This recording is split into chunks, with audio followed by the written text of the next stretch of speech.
I don't understand why we are busy passing legislation very quickly on other subjects that are politically important, but we don't look at what is extremely important for this country. The Electoral Commission. How can a country like ours stand on its feet if it does not have an electoral commission? Elections are in 2027. When will this commission be prepared? Why don't we, for example, have a hashtag, appoint IEBC now, and spread it? Why is the IEBC not being constituted? Because Azimio can't appoint their representative to the panel. And by the way, I'm one of those judges who is not limited in expressing my mind. So, mtanipeleka wapi? Si Manyata ni hapo Samburu. All right, ladies and gentlemen, thank you so much for tuning in. Now, Ruto ako taabani. Ruto taabani baada ya jaji mmoja wa Supreme Court to raise a concern why Ruto does not want to form IEBC as early as now. What are the possibilities ziko now that Ruto hataki kuform IEBC? Possibilities gani ziko, and why is it that yeye mwenyewe hataki kuform IEBC saa hizi? Of course tutakuwa tunaziangalia hapa hivi tukionanga ni vipi. Just some few days ago kumekuwa na this issue when let me look at that.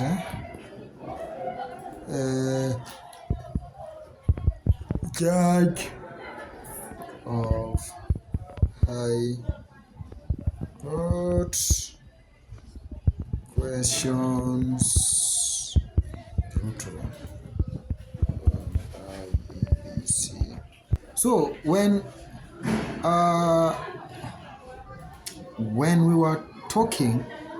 we talk about things, we talk about things that happens. Now this is what this judge said. Kenyans demand appointment of the IEBC commissioners. That's the headline.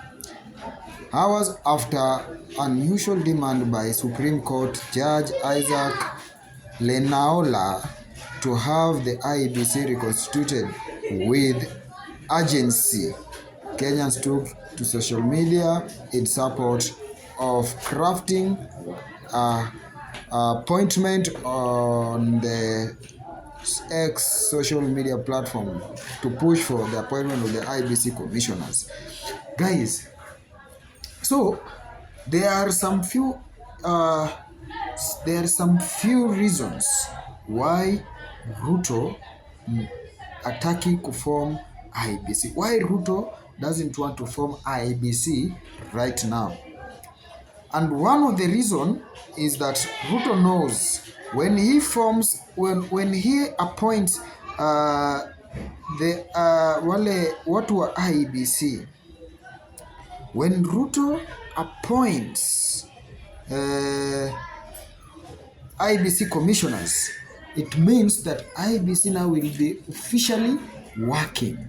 And this means that even when Kenyans collect signatures to impeach or to remove Ruto from that seat, it will happen. That is one fear that Ruto has. I will continue by saying, Kenyans may have to wait until January next year to have the process of reconstituting the IEBC begin, with two matters at Court of Appeal and High Court blocking the nomination of the 9 members of the selection panel by the President Ruto. So there are these people that Ruto has, President Ruto appointed them, nominated them.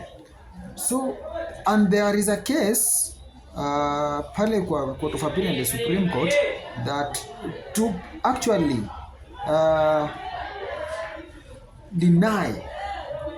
question the nomination of these 9 individuals.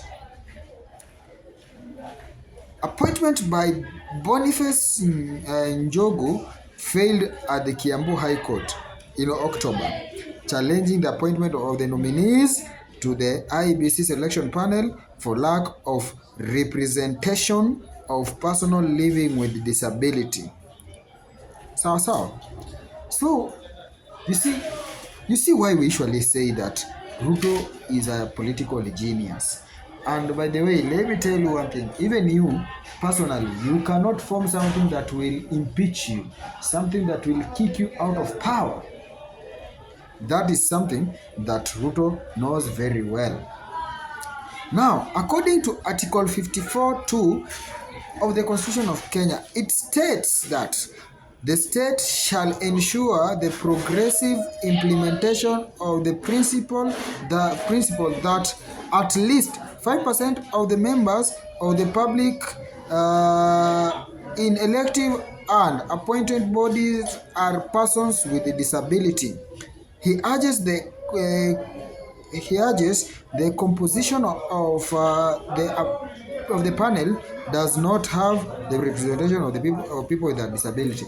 You see, we have been having this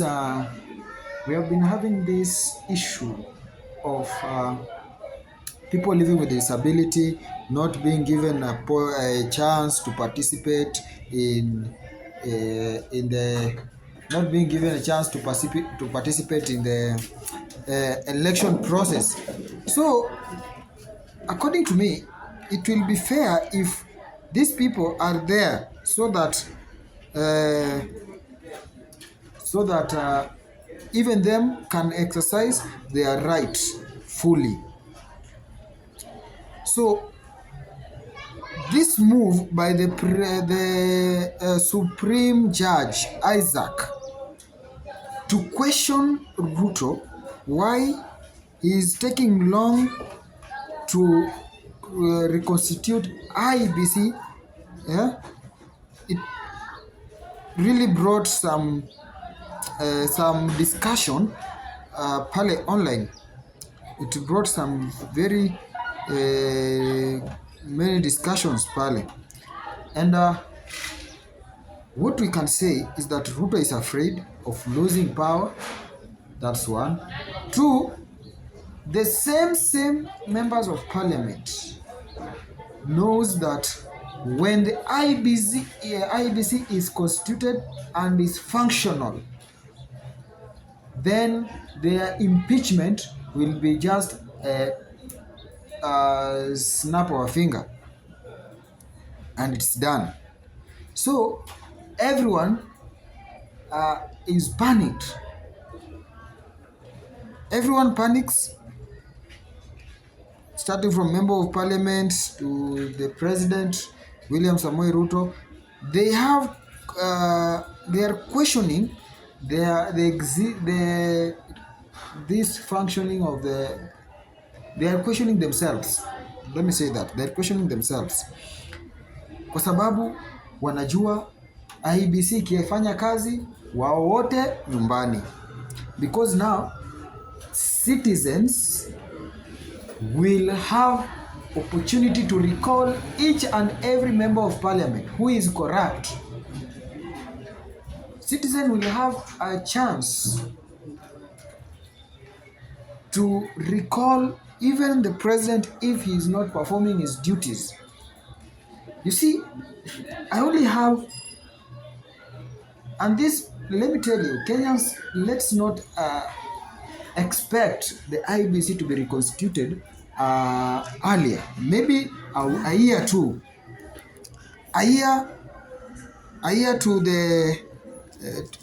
election, then Mr. Samoei Ruto can now reconstitute IEBC. But now, it's not possible. According to him, it's not possible. Because even if you look at how Kithure Kindiki was being sworn in as taking over from Rigathi Gachagua, it was unconstitutional. There was supposed to be a IEBC. So IEBC was not there, and the process was rushed. According to the constitution, the process was